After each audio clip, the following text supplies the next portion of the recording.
Hey guys, it's Katie, your host of Faith at Work, and today we are going to be reacting to this crazy BLM activist, Hawk Newsome, who got up there in New York and is speaking against Daniel Perry. Neely's family is trying to sue the city after they left him homeless, mentally ill, and let him have 42 prior arrests and 2 arrests stemming from assaults of women on the train. And now they're trying to act like their son is some sort of victim. Trying to get some money. Based on his rap sheet and his history, it was liable that he could have harmed someone on the train, and he was making threats to kill people, saying, "I don't care if I go to jail. Remember that. I'm going to kill you." So the fact that I just want to stop this real quick. So the reason I like watching the Cartier brothers look at this is that they are plugged into the community. They're also people that I respect in terms of when they are watching something, they can really give their take on, is this racism? What is going on? And they're pointing out the facts that this family who basically abandoned their brother, their son, they had nothing to do with this homeless man who, unfortunately, you guys, no one deserves to die. But he was on a train threatening, saying he didn't care if he died or lived. He didn't care. He wanted to go back to jail, and that he was ready to kill someone. What would you want the men with a capital M, the men who can actually help and defend and protect women, what would you want the men to do if you were on that subway? You need to be thinking about that. That happened, and y'all let him stay on the street, didn't get him no help, and now you're trying to exploit his death to get money and prop him up as some sort of victim is absurd. He got a Dolce Gabbana on. There was no way you could put 9 white. Hold on. I love that they pointed out that the Black Lives Matter guy has Dolce & Gabbana on. Because, I'm sorry, are we still playing this BLM, like, Black Lives Matter game? Have you guys researched all of the stuff that they bought and all the people that they were paying out of the BLM fund money? Why is this still a thing? People in a room that would find Daniel Penny guilty. I wouldn't have found him guilty. They picked a white supremacist jury specialist to target the racists in that jury.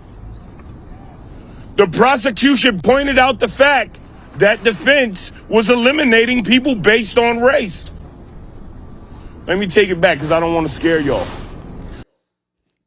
Let me take you back because I don't want to scare y'all, okay? This is not real. When they're saying they picked a white supremacy jury trial specialist, do you think that that's on someone's resume? Seriously, that's what he's acting like. Like, hey, if you want the white supremacist jury selection person, click here. This is like your line of people that you can call. This is not real life, and I want you to know that he is saying that they picked out the most racist people for this jury so that they would let this man free that deserves to die in jail. If you guys don't know, praise God, Daniel Perry today was acquitted on all charges. And praise God for that, because it shouldn't even have come to this. It's going to get to the point where men can't even protect women. Why would you? If you could risk like rotting in jail just to help somebody, are people going to do it? Logically thinking, if you pick a white supremacist jury specialist and you pack the jury with white people, obviously you think race has a significant role in this case, and obviously you were looking for that one white supremacist holdout. That one holdout. Might have been more, but there was definitely one person in there that said, I'm not going to convict this white kid for killing that poor little mentally ill Negro piece of trash. Forgive my language, but I'm proving a point.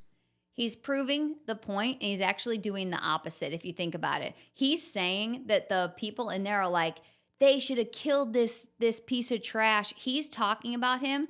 By the way, please look up the facts. We're going to post some things. The police got there.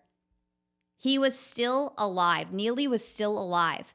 They directed that the police did not have to give mouth to mouth to this man because they were afraid of HIV and because he was filthy. So they could have done life-saving mouth to mouth if they thought that they could save this man. And instead, they said, oh, no, he's too dirty. And they didn't do mouth to mouth. So please look at the facts of this case. It is unbelievable. This is how they think. The defendant himself called Jordan a dirty crackhead. And the police let him go. The police found inconsistencies in his story and allowed Daniel Penny to walk free. Oh, by the way, when people go to jail for rape, they are let go on the street. They don't even keep them overnight. So the fact that this man saved people, well, hopefully he wasn't going to kill anyone, even though he was saying it out of his mouth. This man saved potentially people from being murdered on a train. Yeah, they're going to let him go home. When does that happen for black people? Am I not making my point clear enough? Racism has its tentacles all. Y'all So, don't brother, want to hear I'm about gonna keep it 100. I'm gonna So, keep it brother. 100. So hold on though. If Daniel Penny was black, would he have got off of that? I'm gonna keep it 100.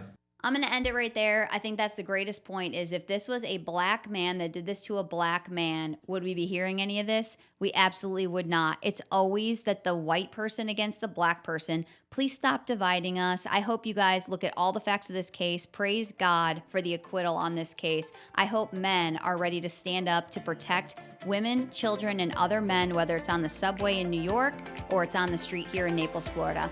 I hope to see you guys later. And until then, stay elevated.